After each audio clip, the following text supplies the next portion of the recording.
Kita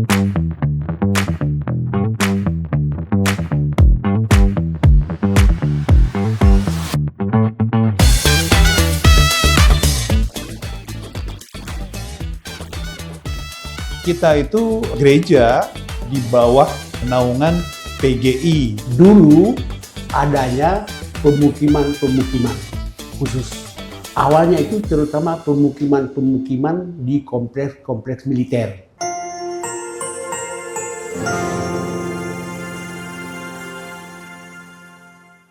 Shalom, jemaat sekalian, kita ketemu lagi hari ini. Kalau kemarin waktu itu kita udah lakukan podcast yang pertama di gereja, pasti udah masih pada ingat ya. Nah, jemaat sekalian, ini podcast kedua kita ngebahas tentang POK Kelapa Gading dan juga oikumene secara umum. Tentunya dengan narasumber yang sudah pasti, narasumber yang sudah terpercaya, ya narasumber buat kita semua tentunya ada Bapak Pendeta Raprap. Dan tentunya saat ini saya didampingi sama pendeta jemaat kita, Bapak Pendeta Kristi Queen Talahatu. Jadi kalau kemarin kan kita udah bicara-bicara, ngobrol-ngobrol tentang awal POK itu bagaimana, terus ide-ide oikumene bagaimana. Tapi kayaknya ini masih panjang tentunya.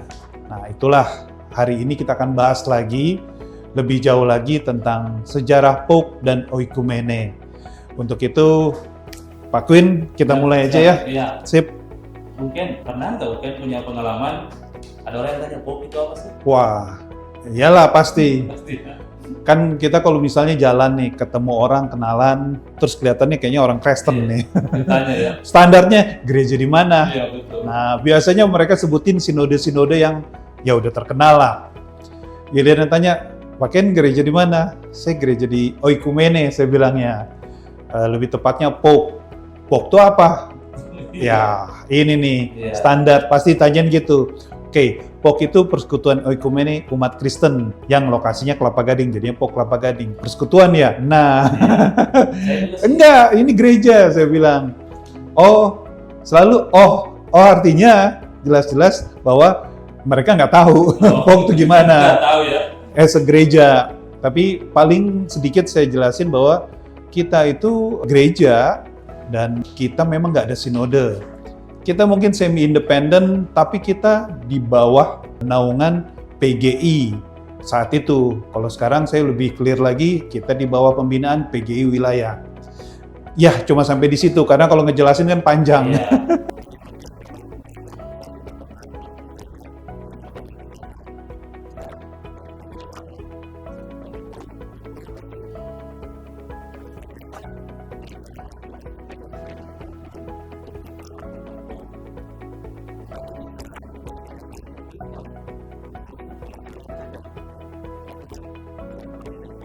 Kita tanya aja ke narasumber Ya, inilah. Langsung aja ya, mungkin ya. Dan ini jadi pertanyaan umum buat jemaat-jemaat. Jadi hari ini kita bikin ini clear. Oke. Gimana POK dan gimana oikumene.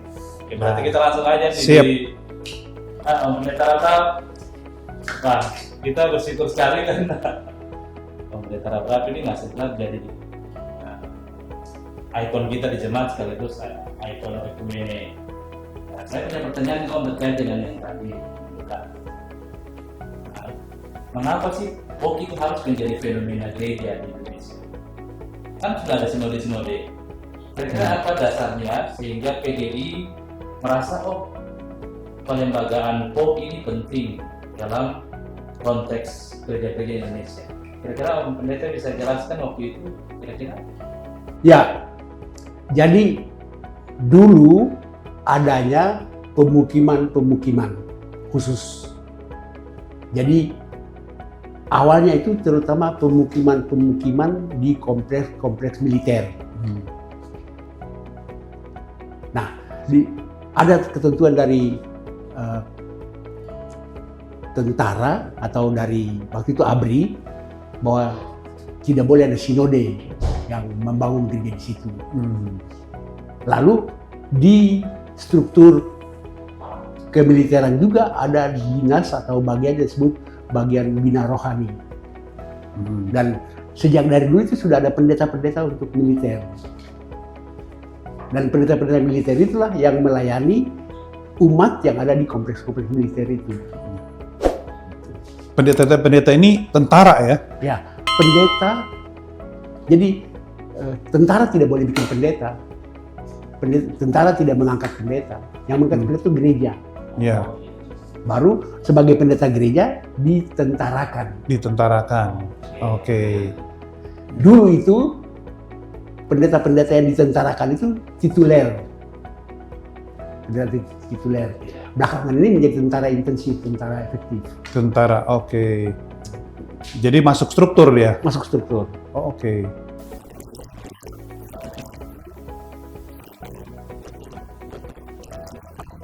Belum. Jadi waktu itu namanya macam-macam. Hmm.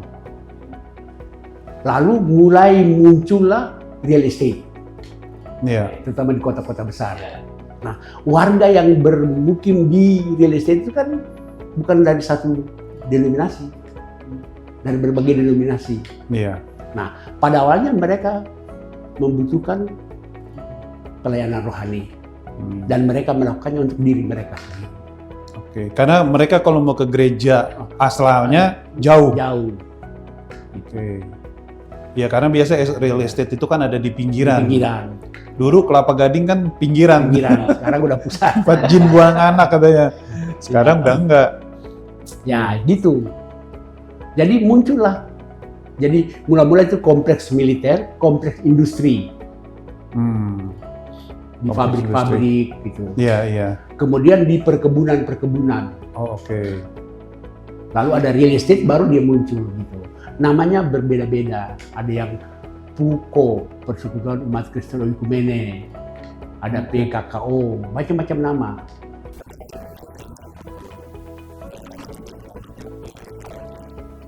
Oh, oke.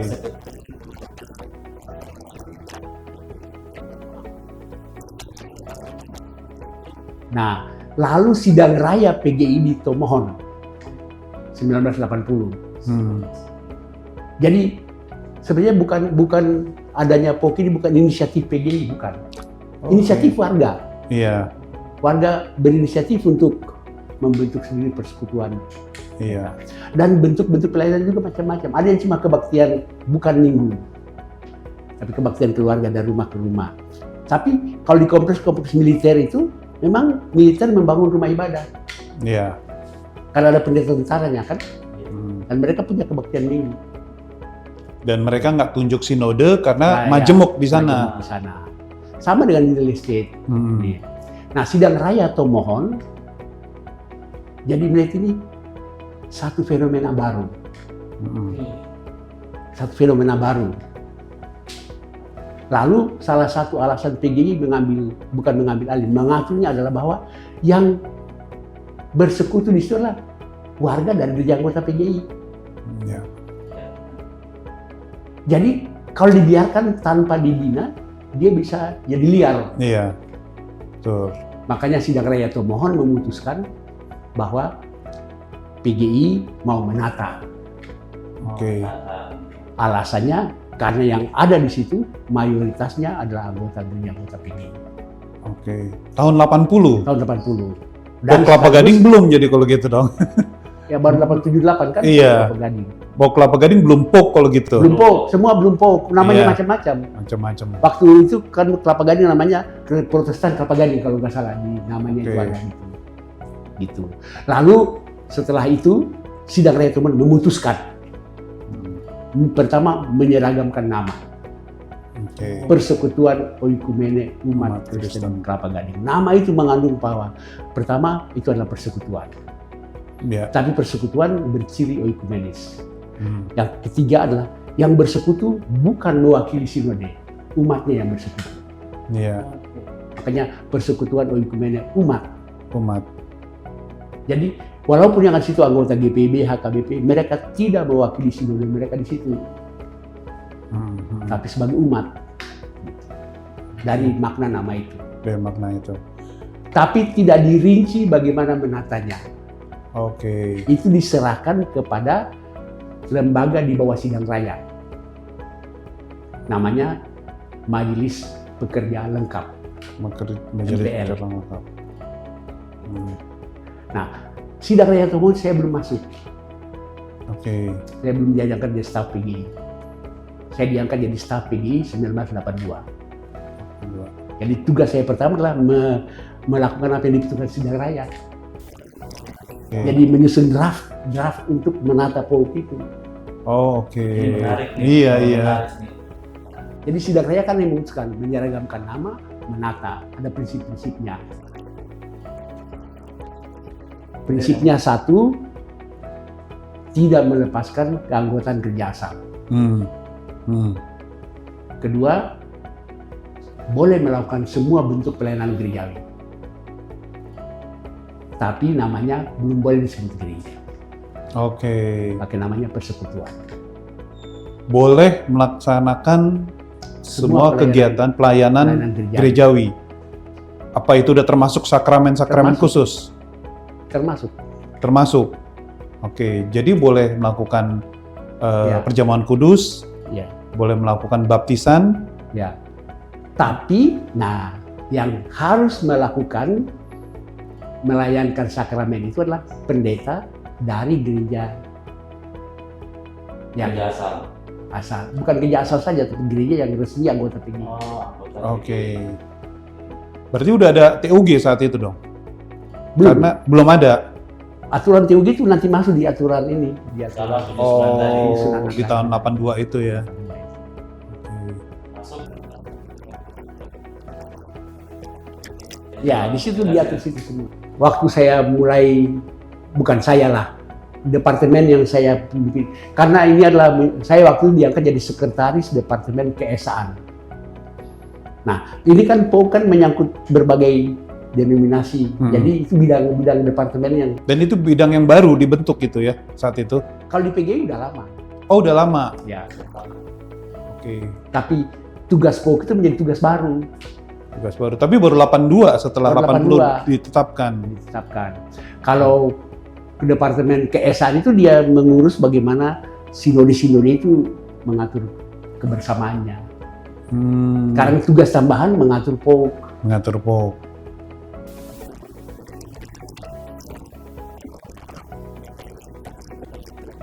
PGI.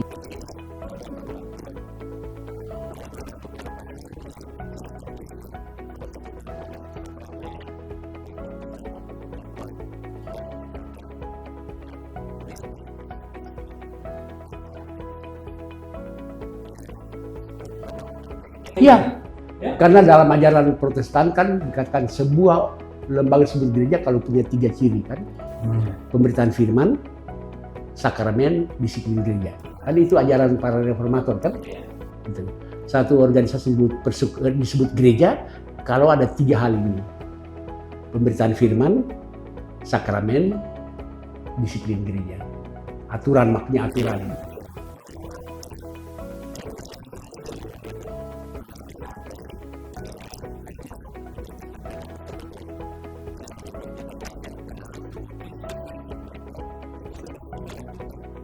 Nah, itulah masalahnya. Oke.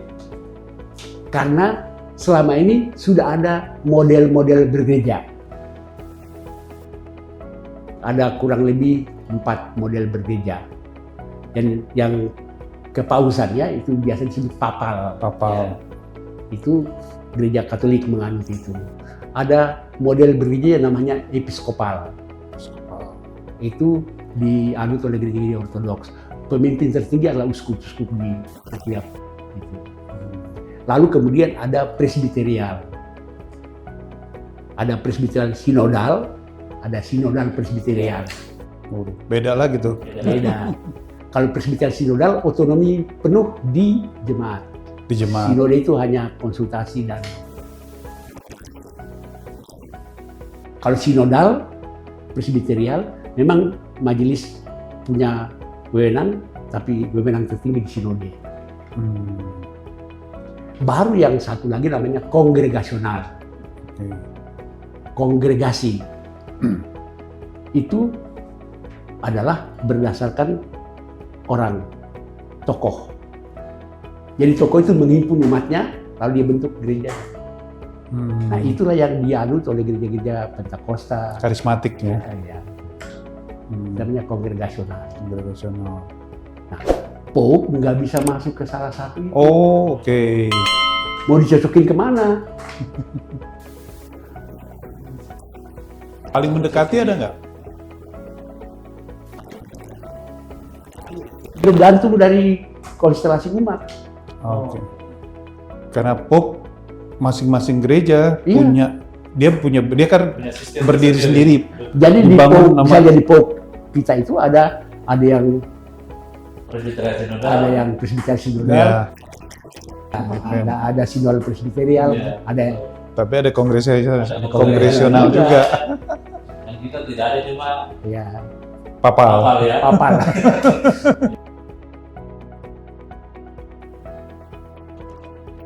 Waktu menjadi Pope, Ya, jadi persekutuan gitu.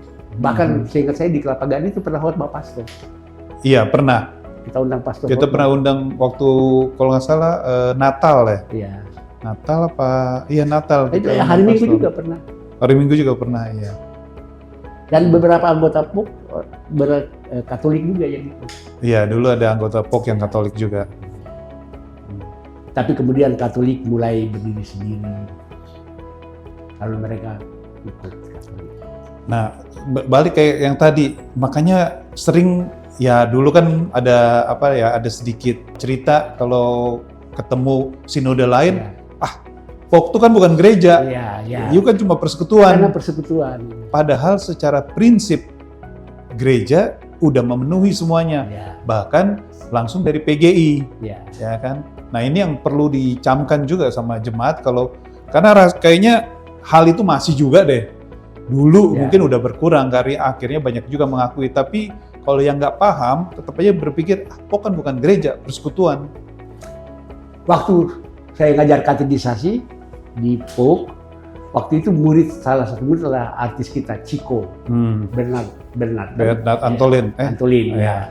Jadi dalam diskusi dia tanya gini, Pope kan bukan gereja kan? Saya tanya, gereja itu apa? Dalam definisi teologi kan, gereja adalah persekutuan orang percaya. Orang percaya. Pope persekutuan orang percaya bukan? Iya. Ya persekutuan, berarti Pope itu gereja. Oleh karena itu di waktu kita menyusun draft aturan itu, ada kalimat begini, hakikatnya gereja. Hakikatnya gereja. Hakikatnya gereja, wujudnya, nah belum bisa berwujud ke empat Kalau tadi. 4 sistem yang tadi. Oh, oke. Ya. Makanya disebut oikumenikan. Oke.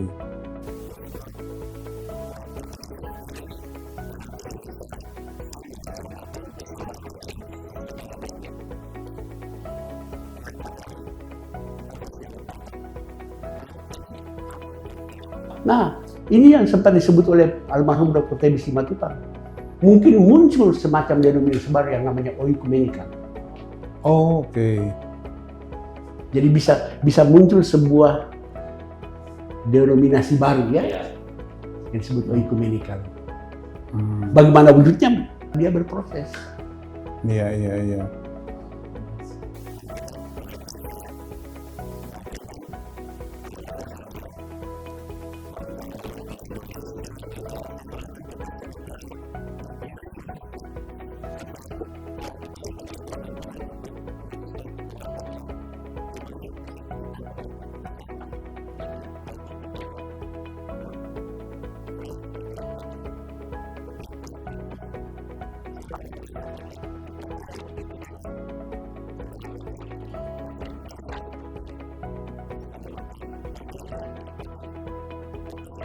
Ya,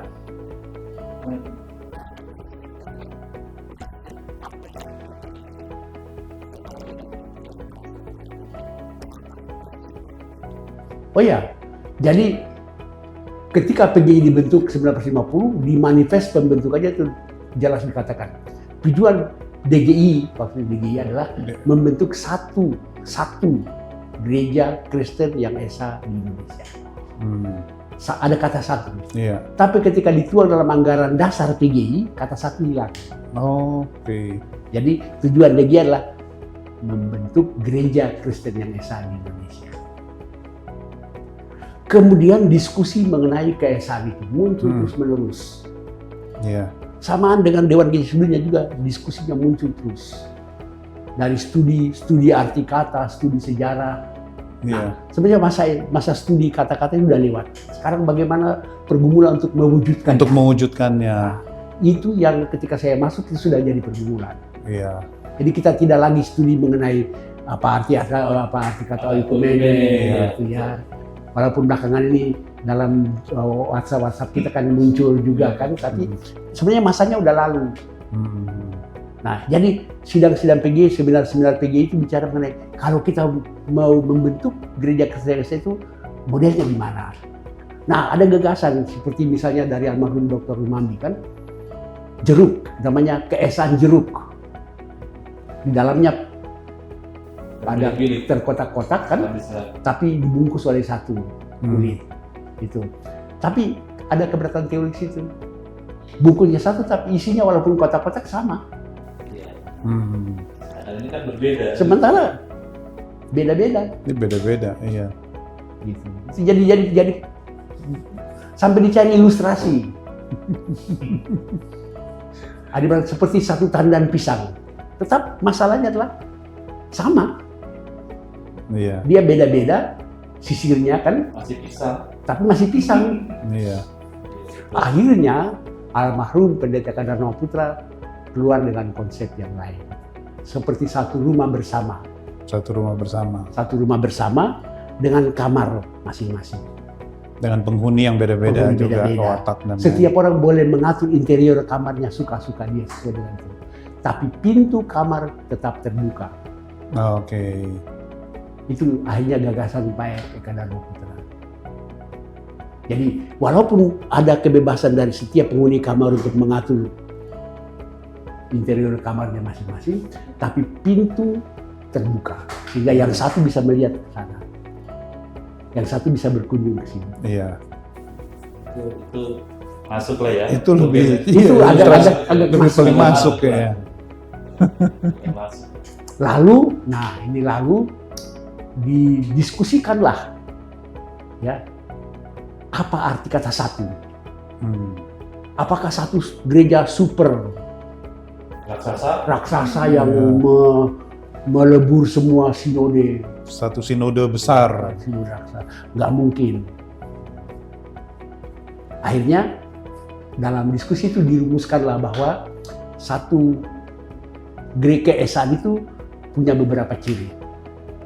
Yang pertama, walaupun kita beda-beda, tapi kita melaksanakan satu misi yang sama. Jadi, visi dan misi yang sama. Kedua, ciri keesaan adalah walaupun kita berbeda-beda cara berorganisasi, liturgi dan sebagainya, tapi kita berdasar pada pemahaman iman yang sama. Lalu yang ketiga adalah bahwa walaupun kita beda-beda dalam organisasi dan jabatan dan sebagainya, tapi ada saling mengakui dan saling menerima. Jadi sakramen baptisan di gereja A diterima dan bisa diterima. Di pernikahan di gereja A diakui. Tapi kan tetap aja susah ya. Ya. Baptis Islam masih banyak nggak Ya. terima. Nah, kalau baptisan itu kalau kita sebut baptis percik ya, walaupun istilah itu bermasalah ya, tapi gereja-gereja yang melakukan baptis percik menerima baptis selam. Iya. Baptis selam yang sulit menerima baptis percik. Prakteknya sekarang. Prakteknya sekarang. Oke. Jadi ketika di PGI itu banyak gereja-gereja anggota yang hanya melakukan baptis selam kan. Nah, mereka harus saling mengakui dan saling menerima ini. Iya. Artinya mereka harus mengakui bahwa baptis percik itu diakui yang baptis selam. Iya. Kalau yang dari baptis selam masuk ke baptis percik tidak bermasalah. Iya. Tapi ketika baptis percik masuk ke baptis selam, nah itu bermasalah bagi baptis selam. Iya. Belum diterima sama mereka. Ya, akhirnya dikatakan begini, kami menerima mereka, tapi kami akan mengajar mereka mengenai baptis selam kami. Jadi mesti baptis ulang. Jadi kalau akhirnya dia sadar bahwa dia mau baptis ulang, kami tidak berkeberatan membaptis dia. Iya. Padahal di piagam saling mengaku dan saling menerima itu jelas dikatakan baptis 2 kali itu nggak diterima. Iya. Iya. Jadi itu ketiga. Keempat adalah bahwa gereja-gereja harus saling tolong menolong. Jadi yang satu bisa membantu gereja yang lain. Itu yang keempat. Yang kelima adalah untuk itu dibutuhkan satu koordinasi. Dari situlah lahir yang disebut 5 dokumen keesaan gereja. Iya. Yang pertama kan visi misi bersama. Itu didokumenkan namanya pokok-pokok tugas panggilan bersama. Jadi maksudnya setiap sinode boleh bikin program sendiri, tapi ada pokok-pokok yang bersama kita punya. Itu namanya pokok-pokok tugas panggilan bersama. Dokumennya namanya PTPB. Nah, lalu dokumen kedua mengenai pemahaman iman kan? Nah, namanya pemahaman bersama iman Kristen. PBIK. Jadi kita mempunyai mungkin ada teologi yang berbeda-beda ya, tapi ada hal-hal yang mendasar yang kita sama. Iya. Itu namanya pemahaman bersama iman Kristen. Baru yang ketiga dokumennya itu saling mengakui dan saling menerima. Nah, untuk saling tolong menolong, nah itu bermasalah. Karena gereja-gereja di Indonesia masih belum banyak yang mampu. Makanya untuk menuju ke tolong menolong itu dibutuhkan kemandirian. Jadi supaya bisa tolong menolong, gereja harus mandiri dulu. Iya. Jangan berharap ke luar negeri. Maka dokumen keempat itu namanya kemandirian teologi, dana dan daya. Dana dan daya. Disingkat KTDD. Nah, koordinasinya itu adalah PGI. Makanya dokumen keempat itu berupa anggaran dasar, tata dasar dan tata rumah tangga PGI. Itu yang kemudian disebut 5 dokumen keesaan gereja. 5 dokumen keesaan gereja itu yang setelah saya sudah di luar PGI, kemudian saya baca lagi di mana sidang lain itu dikatakan tidak disebut lagi 5 dokumen, hanya disebut dokumen keesaan. Dokumen keesaan. Jadi bukan lagi 5 yang terpisah-pisah. Satu dokumen.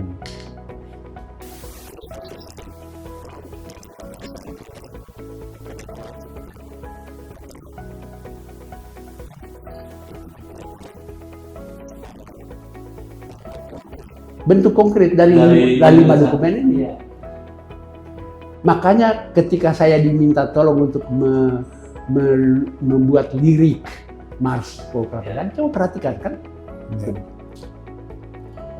menjadi saksi misi bersama kan, terus saling mengakui dan Menerima.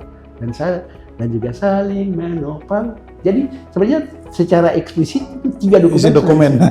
Sudah disebut di Mars kita. Iya. Dokumen gereja. Ya.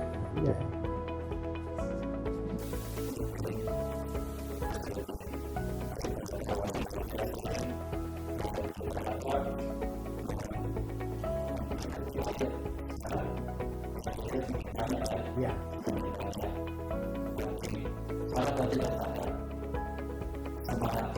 Semakin terbiasa itu. Tadi kita 5 prinsip-prinsip itu kadang-kadang terbiasa. Karena orang mau besar sendiri tidak perlu dengan yang lain. Gitu. Itu membicarakan di mana posisi itu di dalam konteks gereja-gereja sekarang ini. Kenapa harus terus kita katakan semakin. Ya, pada awalnya bahkan gereja-gereja anggota PGI sendiri agak alergi terhadap hoax. Iya. Walaupun jadi mungkin di tingkat sinode yang mewakili sinode itu di sidang raya, oke, setuju kan? Tapi ketika ke akar rumput, Enggak. mereka masih belum terima. Soalnya kesannya Pope ngerebut jemaat mereka. Kesannya Pope merebut. Apalagi salah satu prinsip adalah keanggotaan rangkap. Iya. Ya, bagi gereja tertentu Anda hanya anggota kami, nggak boleh anggota tempat lain. Gitu. Iya. Sementara ini satu fenomena baru kan. Ada tugas PGI ya. Iya. Ya, harusnya itu tugas PGI menjelaskan. Jadi waktu saya masuk Kelapa Gading, ada salah satu gereja, nggak usah disebut namanya, salah satu gereja yang ada di kawasan Kelapa Gading, hendak memprotes kan, karena banyak anggotanya ada di POK Kelapa Gading. Gitu. Kalau nggak salah mereka menganggap bahwa Ya. sekarang gereja sinode ini udah ada, ya udah balikin lagi dong Ya, gitu jemaatnya maksudnya, kita ya. ke sinodenya mereka. Ya. Padahal Dalam ketentuan yang draft awal itu dikatakan bahwa PGI, POK tidak akan pernah memaksa orang. iya, Kalau dia mau datang, kalau dia mau pergi, pergi. makanya kita juga menganut dengan dui keanggotaan Di itu. anggota rangkap itu. Iya, silakan dia tetap kembali Iya. ada di sinodenya. Bahkan di sini dikatakan, silakan dia yang mengatur sendiri presentasi aktivitasnya. Iya. Jadi kalau orang sudah kembali ke gerejanya dikatakan POK nggak boleh ngejar. Hmm.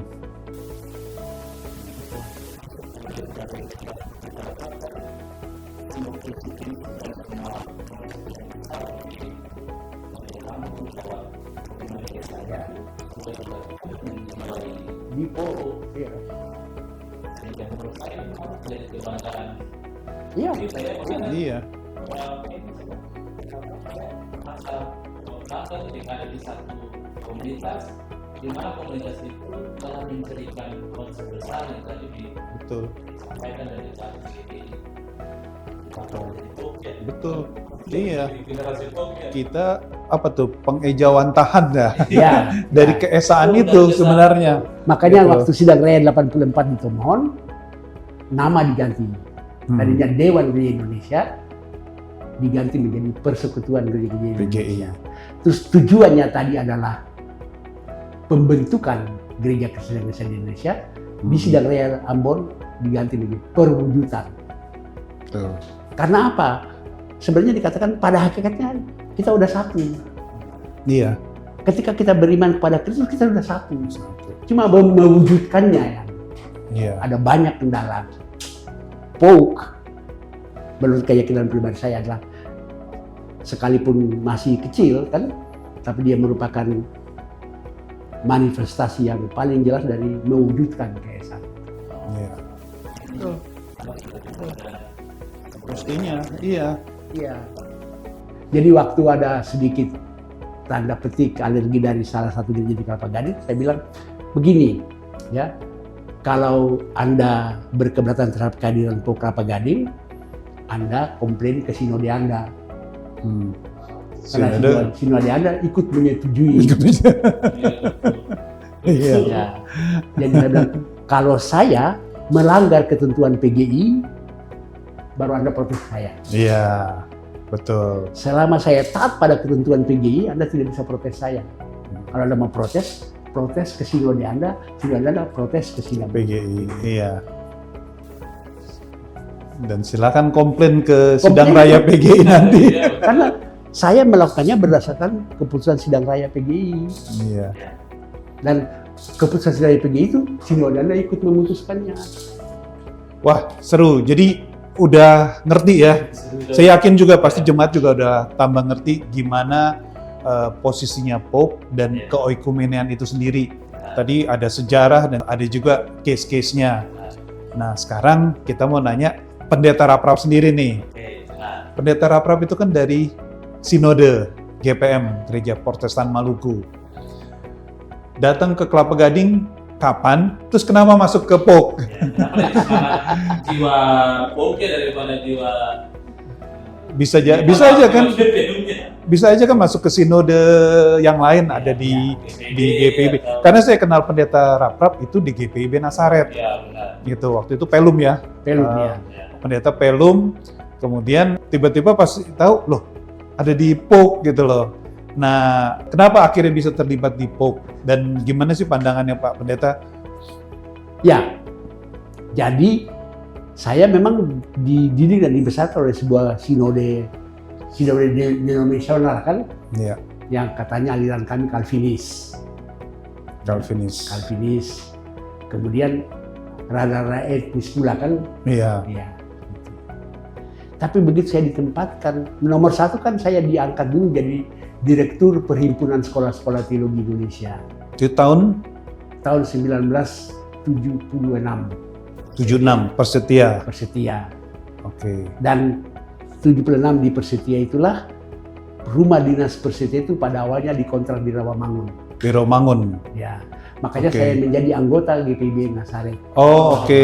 Kayak gereja pendeta domisili Ya, di pendeta sana. domisili waktu itu, sekarang namanya Ah, pendeta domisili. Sekarang namanya benar. Tapi waktu itu Nazaret kosong pendetanya. Oh, oke. Tahun 76 itu. Tujuan nama itu Nazaret kosong pendetanya.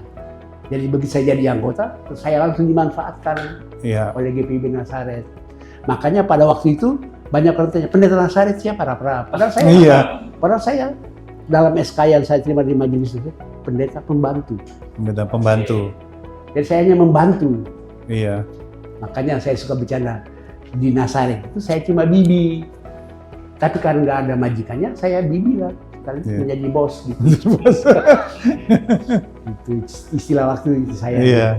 Soalnya aktif banget kan waktu itu setahu Ya, saya. karena nggak ada pendeta. Hampir tiap minggu khotbah Iya. gitu. Baptis ini semua Baptisan, saya. CD, katekisasi. Katekisasi. Harusnya kalau kita begitu, harusnya ke DPD aja ya. Iya, Ya, betul. Iya, bahkan saya masih simpan filenya sampai sekarang. Majelis Nazaret pernah menulis ke Sinode DPD agar saya diangkat jadi pendeta jemaat di Nazaret. Saya masih simpan suratnya. Dan Sinode jawab, kita menghormati ke GPM-nya pendeta. Iya. Jadi kita nggak Betul. bisa. Terus Kami sudah- diangkat jadi pelum jadinya. belum. Oh, belum tuh. Waktu itu status pelum belum ada. Belum ada. Istilah terminal, istilah internal ya. Dia. Oh iya. Lalu kami sedang berusaha menempatkan pendeta organik GPIB. Pak Mandik lah yang masuk tetap. Iya, Pak Mandik. Lalu Lanjut nih, ini menarik nih. Persetia membeli rumah dinas di Kelapa Gading, Di Kelapa Gading. di Jalan Kuda Lumping. Oke. Saya mutasi ke situ tahun 80. Oke. Waktu saya masuk situ, POK sudah dibentuk, Oke. tapi masih namanya Jemaat Kristen Protestan Kelapa Gading. Ya, karena sampai dibentuk 78 itu POK belum ada ya. Iya, Tahun 80 kan 80 POK itu baru di POK baru POK. nama POK itu. Iya, Di, dari jadi sidang raya. majelis pertama POK Kelapa Gading dengan nama POK, saya yang menabiskan Oh, sebagai Oke. sekretaris KSR PGI itu, tahun 82. di 82 itu. Oke. Nah, nama POK sendiri, nama POK Kelapa Gading sendiri kapan? 82 itu. 82 itu. Langsung. Oke. Berdasarkan Keputusan PGI. keputusan PGI. Iya, iya. Dan Pak Pendeta yang mentabiskan majelis Karena pada waktu saat saya itu. sekretaris KSR. Iya. Jadi mereka POK di majelis, saya yang menabiskan. Jadi pas banget dong pindah ke sana jadi sekretaris keesaan Departemen Jadi Keesaan PGI. saya pindah ke Kelapa Gading itu masih Direktur Persetia. Oke. Saya hanya 2 tahun di situ, Hmm. diangkat jadi sekretaris KSR PGI Tahun 82. 82. Pindah ke rumah dinas PGI di Cipinang Jaya. Cipinang. Oh. Oh, 82 itu pindah ke Jadi 82 saya pindah ke Cipinang. Cipinang. Oke. Dengan demikian keanggotaan saya di POK Kelapa Gading terputus. Terputus. Cuma kebetulan jadi sekretaris keesaan relate dengan Dengan POK. POK. Benar. Oke. Gitu. Ya, emang jalan Tuhan jadi sih itu. walaupun saya sudah di Cipinang tidak lagi anggota POK, tapi Hmm. saya memonitor juga ke semua POK. Iya, dan Termasuk salah satu Kelapa POK Gading. yang pasti jadi fokus adalah tempat POK Pak ya, Pendeta ya. pernah bersekutu juga di sana. Karena Jadi cinta muncul. Iya. Karena pada waktu itu ketika mulai dibicara soal badan status hukumnya POK kan, maka dibentuklah yayasan. Hmm. Yayasan. Nah, kalau saya nggak salah, saya dan Pak Kasum di situ masuk Oke. salah satu dari pendiri Pendiri atau pembina atau apa, penasehat lah gitu namanya, di yayasan ya. yayasan. Hmm. Tapi saya keburu pindah ke Cipinang. Pinang karena diangkat jadi staf PGI. Oke. Nah, itu ceritanya begitu. Lalu selesai saya di PGI kan jabatan-jabatan itu kan jabatan periodik. Iya. Iya. Benar. Jadi saya hanya boleh dua periode. 5 tahun kali 2 jadinya. Ya. Jadi 10 tahun. Iya. 10 tahun, 2 periode di PGI. Iya. Nah, selesai itu saya diangkat jadi Direktur BPK Gunung Mulia. Berarti tahun 92 92 sampai 95. sampai 95. 3 Nah, tahun. itu masih berhubungan dengan POK. Ya, sudah secara organisasi nggak lagi kan saya sudah tidak lagi Oke. di PSA. Tapi waktu dari 82 sampai 92 saat jadi Ya, sekretaris keesaan memonitor POK Kelapa Gading dong. termasuk beberapa kali melayani. berkhotbah.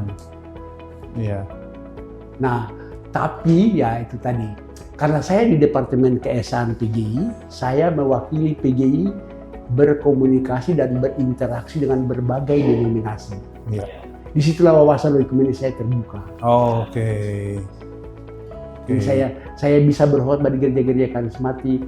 Saya pertama kali berkhotbah di gereja pakai band dan tepuk tangan, saya kagok.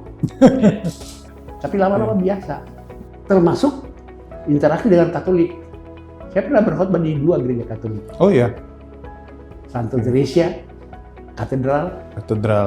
dengan tata cara Katolik. Tata Tata Katolik. ibadah Saya hanya Katolik. khotbah, mereka punya liturgi jalan. Iya. Tapi khotbah. Pas khotbah baru naik. Ya. Iya. Pemberkatan perkawinan ekumenis juga beberapa kali. Oke. Termasuk di Santo Yakobus Kelapa Gading. Oh, Ada Katolik? Iya, pemberkatan Katolik. pemberkatan Katolik. Tapi waktu menumpangkan tangan, pendeta ikut. Pendeta pastornya Pastor ikut. ikut, saya ikut. Iya. Ikut menumpangkan tangan. Karena pasangannya itu Katolik Katolik dan Protestan. Protestan. Oke. Di katedral juga begitu. Iya. Jadi semua itu membuka Wawasan. wawasan saya. Mhm. Akibatnya walaupun saya tidak lagi di PGI, sudah terlanjur dikenal oleh gereja-gereja Gereja-gereja karismatik itu. sendiri. Maka sampai sekarang masih diundang-undang gitu. Iya. Makanya dibilang pendeta sejuta umat. Iya. Makanya Udah kemana-mana. salah satu pendeta Protestan yang berterima di gereja-gereja karismatik, Iya. salah satunya saya. Iya.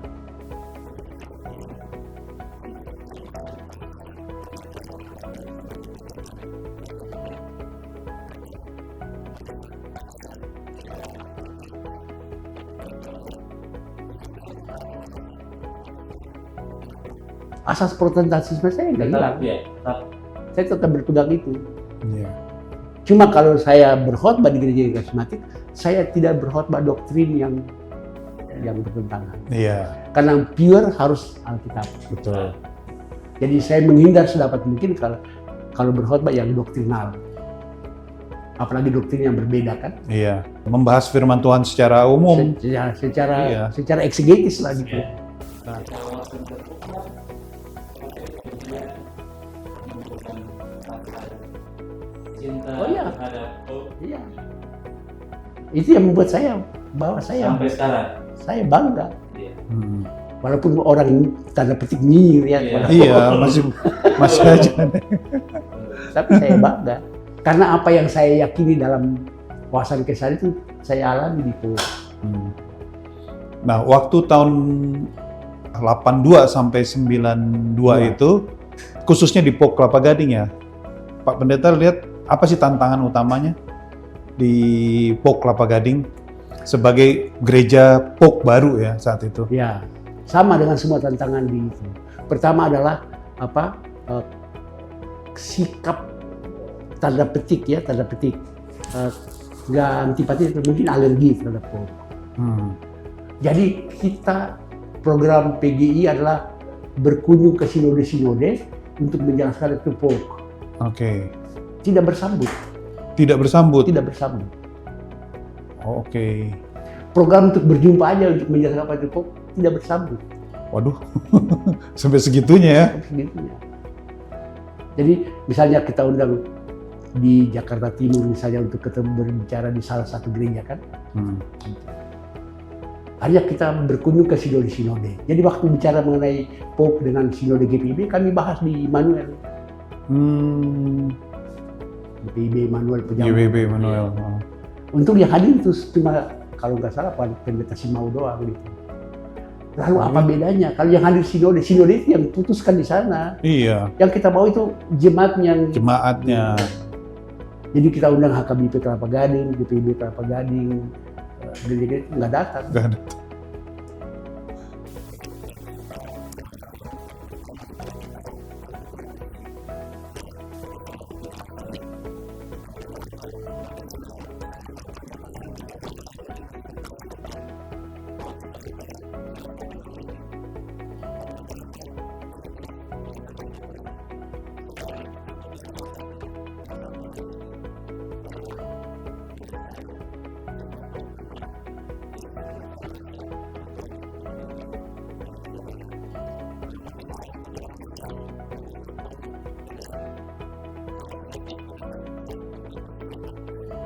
Ya, dalam konsultasi nasional POK pertama di Sukabumi, itu kehadiran POK dibicarakan. Nah, lalu saya masih ingat ya, salah satu anggota MPH PGI yang kemudian nanti jadi ketua umum PGI itu Dr. Yawangun. Dia bilang POK ini fenomena baru di Indonesia. Bahkan di sebuah konferensi Dewan Gereja Asia yang hadir itu Pendeta Dharma Putra bilang salah satu fenomena unik di Indonesia adalah POK. Nah, itu beliau mengutip di Kisah Rasul itu kalau nggak salah Nabi Agabus ya. Ketika kekesalan muncul, orang Yahudi menentangkan, lalu Agabus Pak Gamaliel yang berkata, kalau ini dari Tuhan, Anda mau bikin apapun dia nggak bisa hilang. Tapi kalau bukan dari Tuhan, Anda nggak usah musuh dia pun dia akan mati sendiri. Nah itu yang dikutip oleh Yawangun waktu di konsultasi nasional. Pendeta yakin POK dari Tuhan. Ya, kalau itu POK dari Tuhan, kan? Ya, terus. Anda mau bikin apapun, dia nggak bakal hilang. Ya. Itu pertama. Kedua, karena ini fenomena baru, dia mau kemana kita belum tahu. Benar. Biasanya dia mengalir. Ya. Jadi istilahnya sama dengan gerakan oikumene kan. Tuhan pimpin dia sampai langkah ini, kita jalani. Kita belum tahu ujungnya apa. Biar aja Tuhan memimpin dia terus kemana.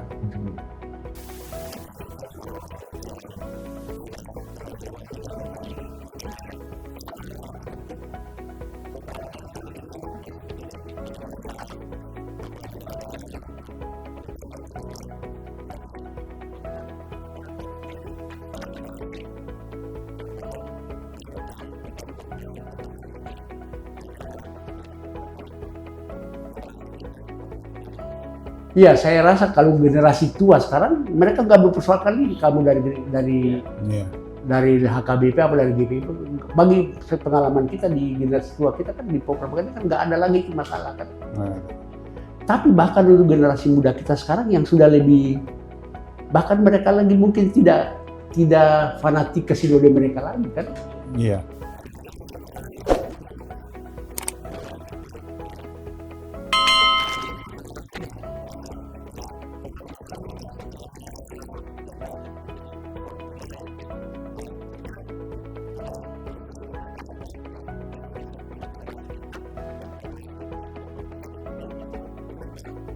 Iya, tugas kita, menurut saya tugas kita bagaimana membuat mereka bahwa mereka at home di POK dan merasa POK itu mereka.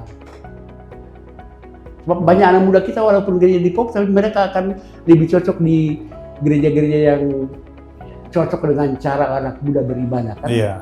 Band dan segala macam. Itu mungkin juga tantangan buat Betul. kita. Betul. Jadi bagaimana kita membuat anak-anak muda di POK kita itu, walaupun jumlah mereka sekarang sedikit karena banyak yang keluar kan. Tapi saya yakin bahwa nanti akan ketika generasi tua ini pergi, akan masuk lagi anak-anak Akan muda. masuk generasi lagi. Ya, saya rasa juga podcast kayak gini juga bagus untuk jadi dasar pengetahuan dan pondasi buat generasi-generasi berikutnya. Ya. Mereka lebih paham tentang POK, lebih paham juga tantangan yang ada. Jadi ini juga jadi modal buat mereka untuk lebih bangga dengan POK. Ya. Tapi tadi yang seperti Pak Pendeta ceritain gitu loh, dengan pengalaman Pendeta Raprap udah ke sinode mana-mana, berpelayanan, termasuk juga ada yang karismatik, semakin membuka wawasan tentang oikumene. Dan kita sebenarnya mengejawantakan itu. Jadi ya saya rasa udah inilah dasarnya kita lah. Iya, tuh. Gitu ya. Makanya salah satu cara yang kita perkenalkan di POK adalah tata ibadah kan. Tata ibadah.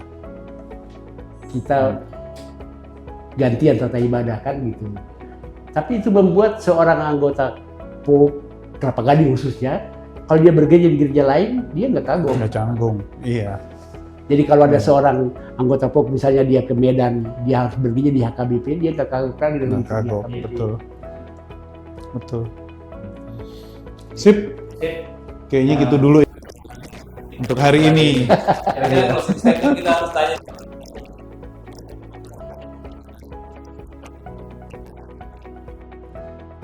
Kalau saya, POK adalah gereja kan, gereja kita. Jadi sebagai warga gereja itu, Anda harus satu, dilayani di situ, dan melayani di situ. Ya. Seringkali orang menganggap gereja itu hanya untuk dilayani. Salah itu ya. Kita bergereja itu berarti kita dilayani, tapi melayani. Gitu. Banyak orang salah paham tentang bergereja. Dia pikir di sana dilayani. Jadi kalau dia nggak puas, dia pindah ke gereja lain. Padahal kalau dia punya pemahaman yang tepat mengenai gereja, bahwa di situ dia dilayani untuk dia melayani. juga ada kesempatan untuk melayani. Itu kan eksklusif. Jadi orang jangan bertanya apa yang saya terima dari gereja saya, tapi apa yang saya bisa buat buat gereja saya. Kekat jadi orang Kristen untuk melayani. Iya, melayani. Sip, kalau gitu jemaat sekalian, tadi itulah pembicaraan kita bersama Pendeta Raprap, pendeta ya beliau Bapak kita, Bapak Oikumene. Saya yakin ini sangat bermanfaat dan menjadi berkat bagi kita semua sebagai jemaat POK. Dan tentunya hari ini bukan cuma sampai di sini, masih akan ada lagi pembicaraan-pembicaraan kita dengan narasumber yang lainnya, dan juga masih berlanjut juga tentunya dengan Bapak Pendeta Raprap ya. Jadi sampai di sini dulu hari ini pembicaraan kita, podcast kita akan lanjutkan di podcast-podcast berikutnya. Terima kasih. Terima kasih Bapak Pendeta Raprap. Terima kasih. Terima kasih. Terima kasih. Shalom. Shalom.